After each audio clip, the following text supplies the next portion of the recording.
I recently saw a great article by Christian counselor, coach, and author Leslie Vernick. If you ever want to look her up, she's a great person to follow. She began with these words that will help launch us into today's topic. And she says, many people grow up learning about romance and relationships from TV reality shows like The Bachelor or The Bachelorette. In my day, it was Love Boat, right, or Fantasy Island.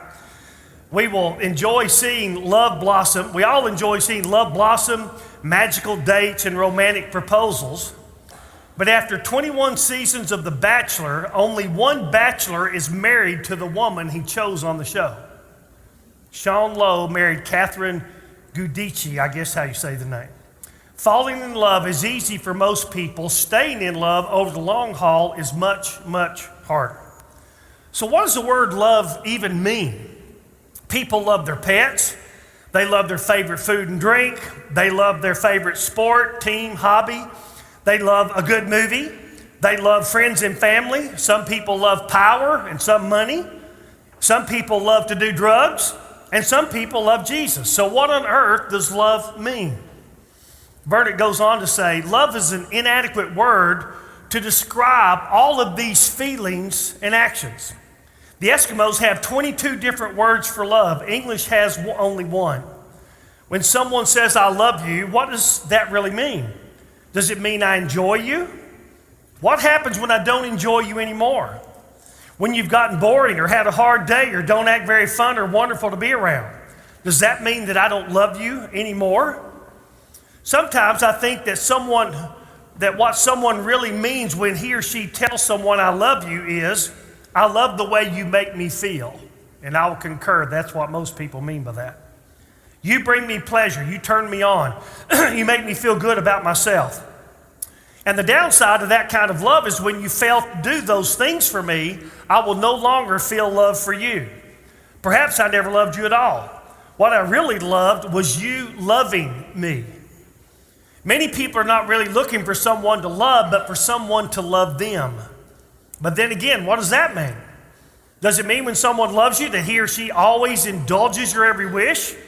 That he or she does everything you want? Does real love ever hurt or feel bad? Is genuine love always full of tears and songs and warm, fuzzy feelings? There's an old country song, and if you're about my age or older, maybe mid-50s and older, you'll remember it. I think Don Williams may have sung it. I love little baby ducks, old pickup trucks, slow-moving trains, and rain. I love little country streams, sleep without dreams, Sunday school in May, and hay. And I love you too. I'm sure this woman was really deeply moved by this song. I love leaves in the wind, pictures of my friends, birds of the world, and squirrels. I love coffee in a cup, little fuzzy pups, bourbon in a glass, and grass. And I love you too. I love honest, open smiles, kisses from a child, tomatoes on a vine, and onions. I love winners when they cry, losers when they try, music when it's good, and life, and I love you too. So what in the world does love mean? So let's take a look at that and talk about understanding love tonight. There were so many different directions I could have gone and thought about going, talking about what's mature love look like versus immature love, talked about taking the different kinds of words for love that are in the Bible and kind of parsing those, but this is kind of what I felt like would be the most relevant and practical for us. So I'm just going to give you, I think it's 9 points on understanding love. Some of them overlap some. Number 1, loving others shows that we are Christian. Remember we talked recently about the Bible doesn't really talk about being a Christian, it talks about being Christian. Being a Christian means I did something once and that makes me one, and so that's my title or tag. Being Christian means I'm actually following Jesus and doing the kinds of things Jesus taught to do. If you remember, Jesus never asked anybody to pray a prayer, never asked anybody to jump through any of our religious hoops.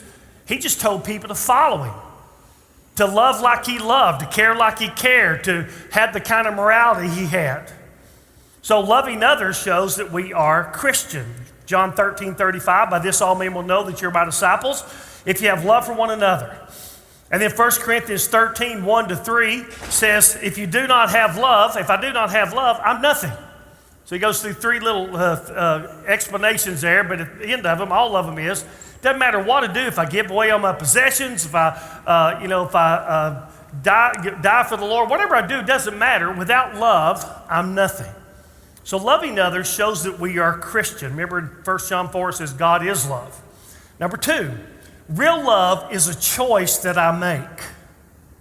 It's a choice that I make.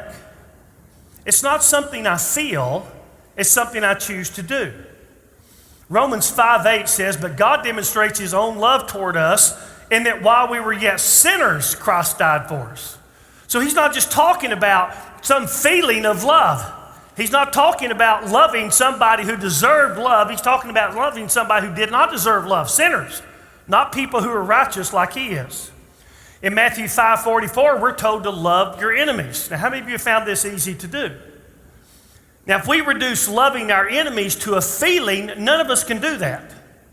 Because people hurt you, you have normal human reaction to it, you can't cure normal. And so we have these feelings of anger, betrayal, et cetera, but we can always, in the midst of that, choose to be the kind of person we ought to be and treat them the way we ought to treat them. Do what God would want us to do. And so that's a choice. God's love for us is a choice. We have value to him because he placed value in us by making us, by wanting us, by Christ dying for us. So love's a choice I make. Number three, infatuation is an emotion that I feel. It's an emotion that I feel. And it feels really good, and we all really like it, okay? It's wonderful to have those feelings of I can't live if living is without you. I can't give anymore. I got a few more great love songs for you. How many remember this one? This is an old Dean Martin song.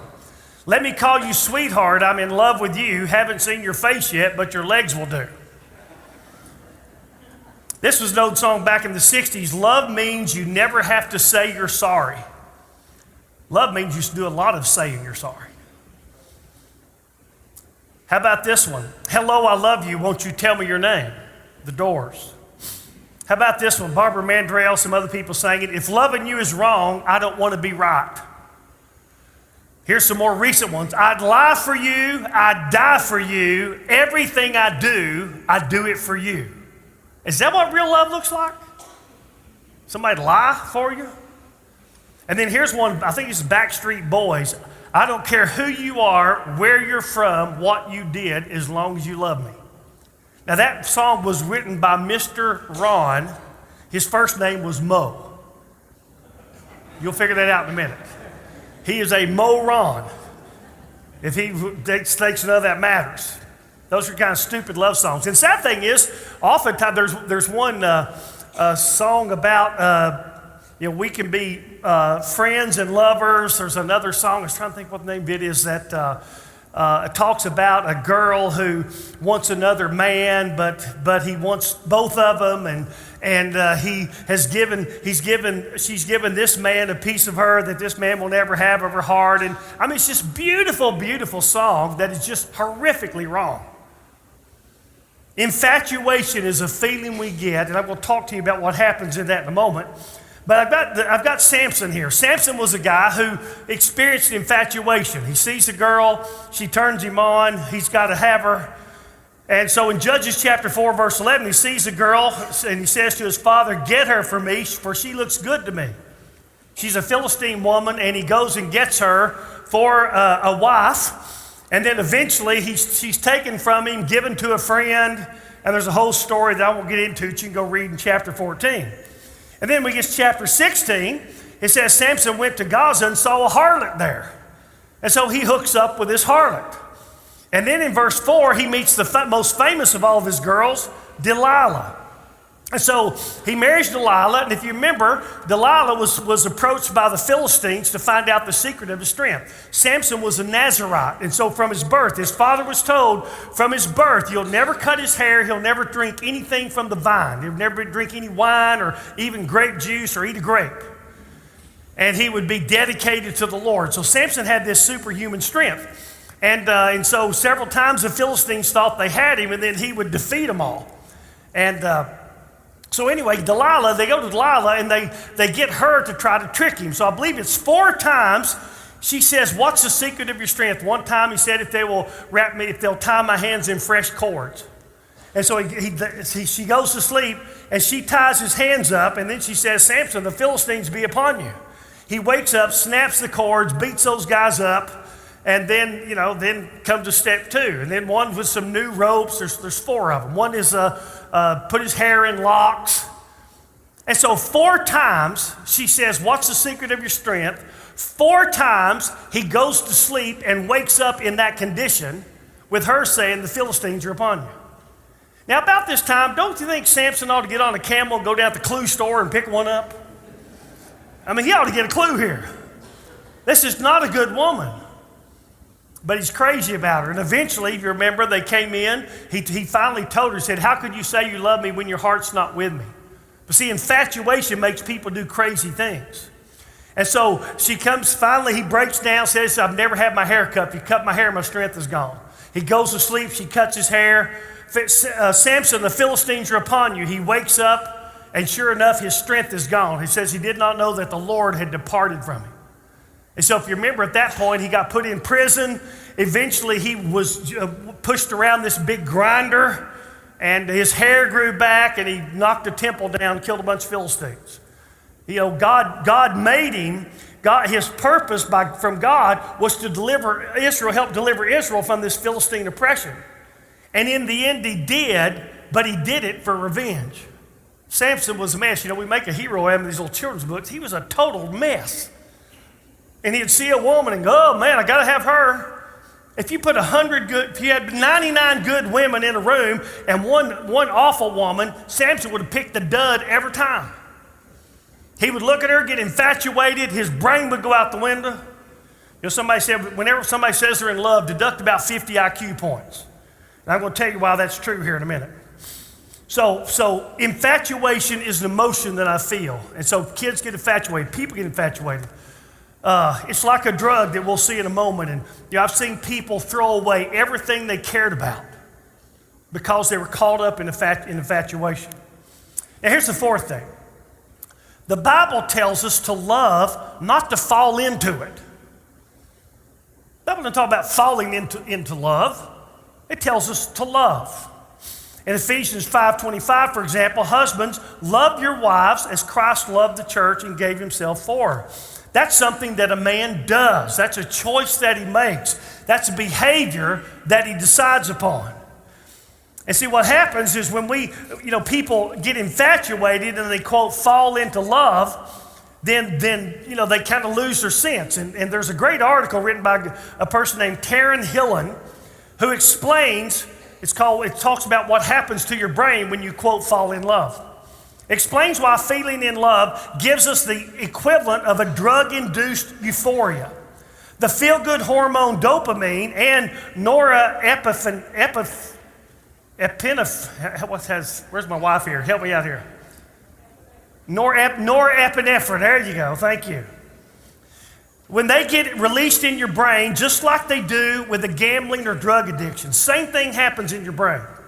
And then later on, the logical shuts down, and so you fail to see any red flags, Samson, after 2 of those, Samson, the Philistines are upon you, should have figured this thing out.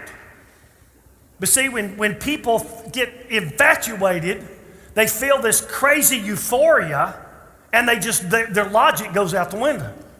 They don't call it, quote, crazy in love for nothing. You've probably seen it in action. Someone falls in love, and they don't eat, don't sleep, don't friends.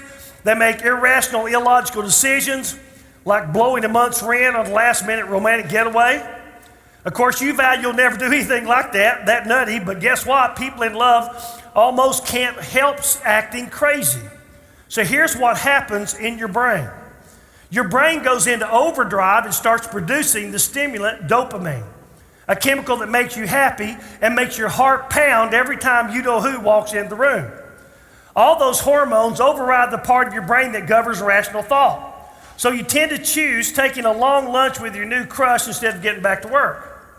At the same time, activity decreases in the part of your brain associated with fear which means you're more likely to jump blindly into potentially bad situations. That's why it seems logical to you to quit your job and raise your retirement account so the two of you can backpack around the world. It starts overproducing norepinephrine. Hello. All right. The other day I couldn't say testosterone at the Valentine's thing, but anyway, I'm a professional speaker by trade. It overproduces that and a neurotransmitter associated with increased memory. That's why you can remember exactly what you wore, ate, and said on your first date. With so much brain power spent mooning over your crush, the rest of your life goes on the back burner and your short-term memory goes kaflooey. That's why you can't find your car keys, completely forget to meet the friend at the movies, and miss your mom's birthday, even though she reminded you yesterday. So that's what happens when people feel infatuated. They think it's love. Typically, infatuation can sometimes last for about 2 years. That's about the most it ever lasts. And after that, you find out what you really have. Do you really love this person? And see, one of the tragic things is a lot of people fall in love with the idea of being in love. And so they want to be in love. I did. I remember in college, I wanted to be in love. And so, I'm looking for somebody I can be in love with. Well, when you do that, then you're likely to feel in love with somebody that you shouldn't be. I remember one girl I dated in college, and when I was not with her, I would think about her. And people, thought she was great. And I thought, boy, she'd be a great wife. And I thought she was wonderful. But when I was with her, I didn't feel the sparks. That wasn't there. But see, all kinds of people start feeling in love with being in love, and then they'll take, whatever comes along that might give them a little chemical reaction. So the Bible doesn't talk about falling in love, it talks about loving. It's not an emotion that I feel, and there's nothing wrong with the feelings of love. And if you treat each other well, how you treat each other determines the level of feelings in your marriage. Now I got what it's saying here, when your heart beats, what's it say, it takes an extra beat when that person walks in the room. I get that when Betsy walks in, 37 years later. When you treat each other well, your emotional level stays good. If you treat each other poorly, it goes down. When I've counseled people in the past, people come in and they always say, well, we're not in love anymore. I said, yeah, you're in love with each other. You just can't stand each other. And that's usually what the case is. What the problem is, they no longer like each other. They love each other. They got all this history. They got kids. But they don't like each other anymore. Why? Because of the way they treat each other. Some men, the worst they ever get treated is when they go home to their wives. That's why a lot of men go by bars, get loaded up before they get home. That's why a lot of men don't want to go home. That's why a lot of men like to work a lot. And same way, there's some women who dread their husbands coming home. A part of what love is, and a part of what you can do as a husband or wife, you can be the best person your mate knows. You can give them the best version of yourself. You can be the kindest person they know. You can be the most giving person they know. You can be the person who wants them more than anybody else. We talked about at the Valentine's deal that the person who wants you most ultimately will get you. And so you better ensure that your wife knows that you want her more than anybody else will. And your husband knows that. So it's a choice, not an infatuated feeling. Now, number 5, love is something I do, not just something I feel. It's something I do. In 1 Corinthians 13, that's the great love chapter, read verses 4 to 8. Love is patient. That's something you do. Love is kind. That's something you do. Love's not jealous. Jealousy is something you do. Love does not brag or is not arrogant. Love does not act unbecomingly, doesn't misbehave. It does not seek its own. It's not selfish. It's not provoked. It doesn't have a short fuse. It's not easily agitated. Does not take into account a wrong suffered. Doesn't keep records and history and reminding of, well, you did this to me and you did that to me. Let's go of things. Does not rejoice in unrighteousness, but rejoices with the truth. It bears all things, believes all things, hopes all things, endures all things. Love never fails. All those are things that we do. Love is something I do, not just something I feel. Now, there's one great love song. I'm an old Beatle fan, and this is one that really is a neat song, and I'll tell you why. It's by John Lennon. It's called Love. You'll remember the song, most of you. Love is real. Real is love. Love is feeling love. Love is wanting to be loved. Love is touch is love. Love is reaching love. Love is asking to be loved. And we'll stop right there. Here's what most people do, and I have been known to do this at least once in 37 years of marriage, okay? You're upset about something. Something maybe has nothing to do with your wife. You had a bad day. You come home. You're feeling bad. And if you were doing marriage right, you would say, honey, I've had a horrific day. I need you to give me a lot of attention. I may just want you to hold me. I don't want to talk about it. I just need you to hold me. I really need you to love me tonight. Now, most men will never ask that. What they'll do is they'll mope around the house, and they're waiting for her to read his mind. And the longer it takes her to read his mind, the madder he's getting. Am I in the right room? And it's kind of like, well, can't you see I'm upset? Why don't you do something? And when your wife comes, and when wife's in that mood, how many of you men have had your wife say this? Leave me alone. I just want to be left alone. What she's saying is, if you leave me alone, I'll hate you. Okay? That's usually what she means. She doesn't want to be left alone. She wants to see if you'll care enough to keep pursuing her. Why don't we tell our mates what we want? Why don't we tell our mates what we need? Because sometimes we're needy. And we just need to be honest, say, honey, here's what I need tonight. I really do. And maybe your wife's hurting, honey, what do you need me to do for you? Just name it. So that asking to be loved, that's really significant to me. And then it goes on, love is you and me. Love is knowing we can be. Love is free is love. Love is living love. Love is needing to be loved. I think that's a pretty good picture of marital love. So love is something I do, not just something I feel. Again, these overlap. Number 6, love is about what I give, not what I get. It's about what I give, not what I get. John 3:16, for God so loved the world that he gave. How do you spell love? G-I-V-E. That's how you spell love. In John 15:13, Jesus says, no greater love is anyone than this, that one laid down his life for his friends. He gives. And so that's what love is. What we have done in our secular society is we've turned love into get. How's your marriage going? We measure that by what I'm getting from it. And what we ought to do is we ought to say, you know what? I'm trying to be the man God wants me to be, which means that I'm supposed to love this woman more than any man ever has, including her daddy and granddaddy, and more than any man ever will, including her children and grandchildren. And I'm doing everything in my power to be that man. We get married, I said this, our vows ought to be, we say all this stuff we don't mean. What we really mean is, hey, you make me feel good, let's get married. If you ever quit making me feel good, I'm out of here. Hey, you make me feel good, let's get married. If I find somebody who can make me feel better than you, I'm out of here. That's what we really mean in secular marriage today. What it ought to be, when we get married, we ought to say, honey, I am committed the rest of my life to show you how much a man can actually love a woman. And I will live every day of my life doing that for you.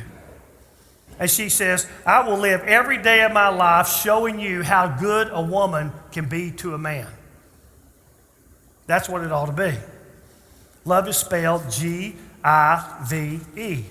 So sometimes your marriage may be tough, but you say, you know what? It doesn't matter if it's tough. Marriage is spelled G-I-V-E. So I'm going to be a giving man to my wife who may be hurting, going through a season of some sort of loss, whatever else. Turn your outline over. Look at 1 John 3:14-18. We know that we've passed out of death into life because we love. Again, loving others is a sign of being Christian. Verse 16, we know love by this. He laid down his life for us. He gave. And we ought to lay down our lives for the brethren. We ought to give to others. Whoever has the world's goods and sees his brother in need closes his heart against him. How's the love of God abide in him? Let us not love with word or with tongue, but in deed and truth. So love is giving. And so every day, I heard somebody talk about this today, Every day you ought to wake up and say, today, you wake up and you look at your mate there in the bed and you say, today I will make this man or woman glad that they're alive and glad that they married me. How different could some of our marriages be if we do that? There's a verse in Jude that says, keep yourselves in the love of God. It's your job. It's not my job to keep you in love with Jesus. It's your job to stay in love with Jesus. And I believe the same applies to marriage. It's your job to keep yourself in love with your wife. We sang the song, Prone to Wander, Lord, I Feel It. Well, that's what we are in marriages. You know, someone years ago had a little tract. It says, what do you have to do to go to hell? And you open the tract up and there's nothing in it. You don't have to do anything. You got to do something not to.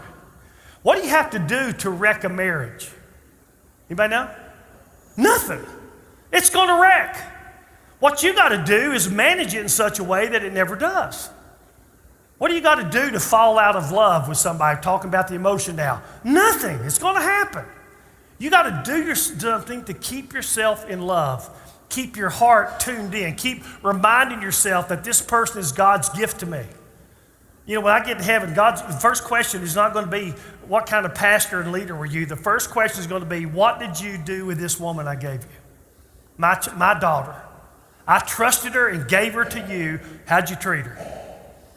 And so that's how we ought to be treating each other. Number 7, love is about my character, not the other person's performance. It's about my character, not the other person's performance. I've said it this way to you so many times. We don't treat other people the way they treat us. That tells us what kind of people they are. We treat other people the way that we want to be as a person.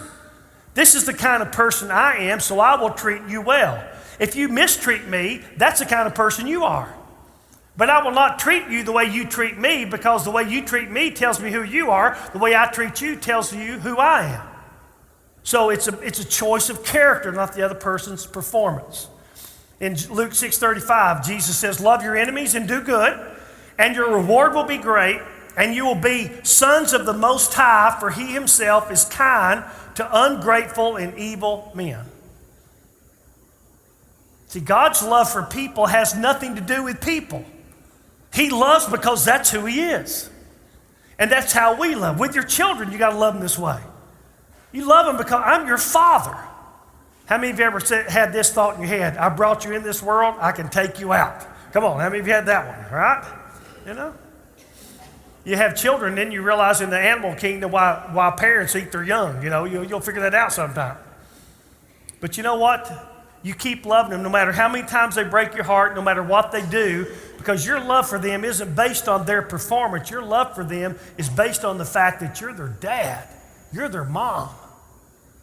And you'll always love them, not because of how they behave, but because of who you are. Now just imagine if we could take that kind of love into a marriage and love each other that way. But so often we love our children one way, we give them 100 bats. They've struck out the last 15 times, but we're giving them a 16th at bat. But with a husband or wife, we hold stuff over their head. We won't let go of it. We don't want to give them another bat. Love is about my character. In your outline there, love is about who I am, not how you make me feel. We're talking about true love, agape love, God's love. Now, number 8, loving others is my responsibility to God, not my response to another person's behavior. Loving others is my responsibility to God. That's the kind of person I'm supposed to be, the kind of man I'm supposed to be. It's not my response to another person's behavior. Now, in the Greek, there's the word agape, which is God's kind of love. That's how husbands love his wife. There's the word phileo, from which we get the word Philadelphia. Adelphos is brother. Phileo is love. It really means like. It means I meet somebody, I connect with them, I like them, and the way I feel is based on our connection and how I like them. So it's not like agape has nothing to do with that other person. But phileo does. And so I don't love others just because of how they treat me. I love others, again, because of who I am. So look at Philippians 3-5. Do nothing from selfishness or empty conceit. Well, we'd never do that. But with humility of mind, regard one another as more important than yourselves. We played the Newlywed game. One of the questions we asked in your marriage, who most often gets their way? And a good couple would have a really hard time answering that, because he's always letting her have what she wants and she's always letting him have what he wants, and they'd have a real hard time figuring out which one it was. But probably most marriages, there's a real clear answer to that question. Somebody does and somebody doesn't. Shouldn't be that way. Do you consider the most important person in your marriage to be your mate or yourself? See, that tells us how we're to be. Now, verse 4, do not merely look out for your own personal interests, but also for the interests of others. Had this attitude in yourselves, which was also in Christ Jesus. That's how he operated. In Romans 12:10 it says, be devoted to one another in brotherly love, give preference to one another in honor. I'm trying to think the last time I picked a restaurant to go eat at. And I'm going to guess it's been years. It's probably been years. Now, Betsy would let me pick every time. She'll say, where do you want to go? Doesn't matter. Where do you want to go? Where do you want to go? Where do you want to go? What do you want to do?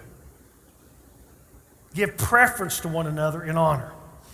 Number 9, we should do everything within our power to be as lovable as possible. Now, I want to throw this in because, sometimes what we can do is, if we can get into Ephesians 5, it says, husbands, love your wives. And so a wife can say, well, you're supposed to love me. Well, I want to say to you women, you're supposed to make it easy, not hard. Okay? Also says in that passage that women, the wives are to respect their husbands. So the husband will say, well, you're supposed to respect me. Well, you're supposed to make it easy for her to do that. The fact that God tells us to do something is not an excuse for any behavior we want to choose. If Christian marriage is just staying committed because we said we would, then it's the lowest form of marriage on the planet.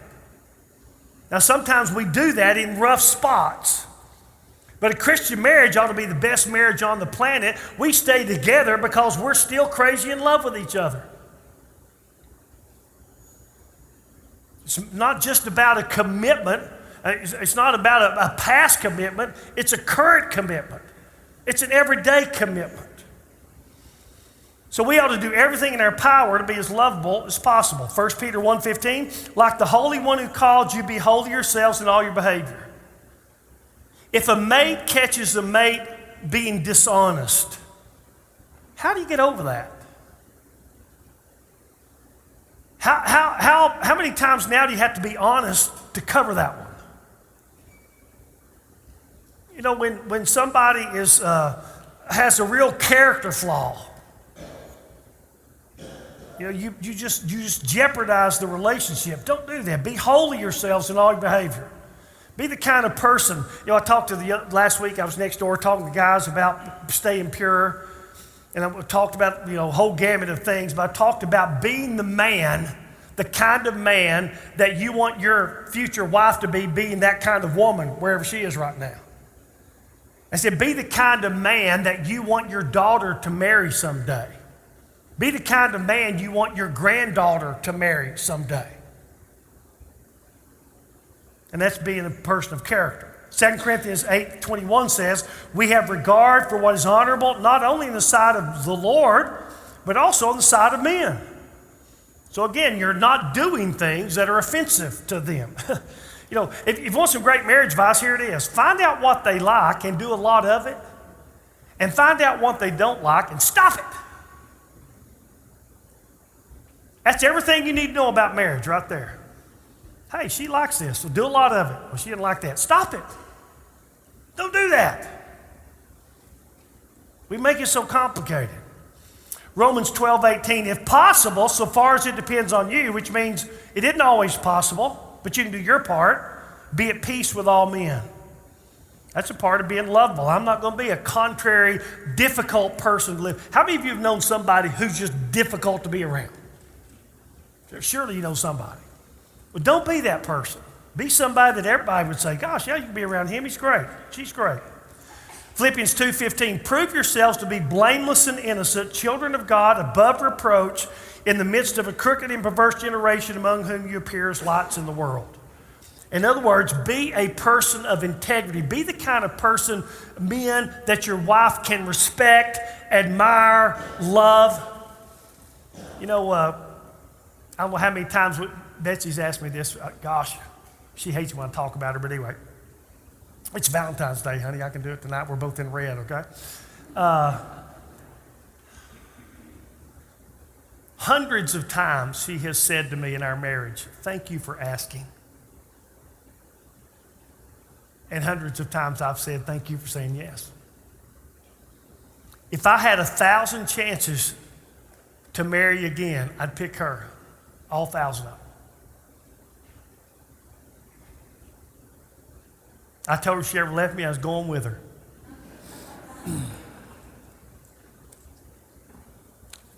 But you build trust, you build respect, you treat each other with kindness, you meet each other's needs, you do things. This is one of our marriage game questions, newlywed game questions. You do things for each other that they like. You don't really like it, but it doesn't matter if they like it. And so do it with them or do it for them, whatever it might be. I rub my wife's feet. I don't wake up in the morning thinking, gosh, I hope I get some feet to rub today. You know, I never do that. But we have a kind of, I bet you, I said, anytime we got a little love seat, I said, anytime in the love seat, foot rubs open. And it is. And she loves that, and I love to do things for her that make her feel loved and that she loves. And she just reciprocates in an incredible way. When a guy tells a girl he loves her, he's usually asking, can I have you? When we say we love our friends, what we usually mean is they make us feel good. Real love is not about what you do for me, it's about what I do for you. It's not about what I get from you, but what I give to you. It's not primarily about the kind of person you are, it's about the kind of person I am. Most of the time when people say they love someone, it's about what the other person does for them. This kind of love isn't giving, it's getting. It's not sacrificial, frankly, it's selfish. If I love you because you make me feel good, that's selfish. This isn't about you, it's about me. People love God this way. We quote love God this way. We quote worship Him because of what He does for us or what we want Him to do for us. If I do this, He'll bless me. We think that we really worship when we feel a certain way during the process. I don't remember if it was Larry Crabb or John Ortberg who said this, but one of them said that many people think that God's presence is a feeling they have. It's got nothing to do with a feeling. Loving God and truly worshiping Him isn't about us. It isn't about how we feel, and it isn't about what we get from God for doing it. True worship is about losing yourself in the presence of one who is infinitely worthy of all that you are and all that you have. It's getting lost in the goodness and glory of God. We don't worship to get something out of it. We worship to give something ourselves to Him. The word literally means to bow down. We don't worship to get a feeling or blessings from God. We worship because the blesser is completely worthy of our entire affection, devotion, and obedience. True worship has nothing to do with how we feel during it or what we get for doing it. Real worship is about God getting you, your love, your devotion, your obedience. You don't get something from worship, God does. He gets you. You become someone fully devoted to Him when you truly worship. Now listen to this verse. You've heard it a bunch of times, but don't miss it. Romans 12:1 says, I urge you, brethren, by the mercies of God, to present your bodies a living and holy sacrifice acceptable to God, which is your spiritual service of worship. You know that verse? Give yourself as a holy sacrifice. It's your spiritual service of worship. The word spiritual there is the Greek word logikos. Get what word we get from it? Logical. Logical. If you really understand who God is, then the only logical, rational, reasonable thing to do is present your entire self to live for Him. If God is who he claims to be, and he is, then living any other way besides full devotion to him makes no logical sense at all. John 15:14, Jesus said that we're his friends if we do what he commands. John 14:21, Jesus said that those who obey him are the ones who love him. Now we'll close with the words of a great hymn. When I survey the wondrous cross on which the Prince of Glory died, my richest gain I count but loss, and pour contempt on all my pride. Forbid it, Lord, that I should boast, save in the death of Christ my God, except in him. All the vain things that charm me most, I sacrifice them to his blood. See, from his head, his hands, his feet, sorrow and love flow mingled down. Did ere such love and sorrow meet, or thorns compose such a crown? He's a king. Were the whole realm of nature mine, if the whole world was mine, that were an offering far too small. It wouldn't be enough to give back to him. He would deserve more than that. Love so amazing, so divine, demands my soul, my life, my all. That's what worship looks like. That's what love of God looks like.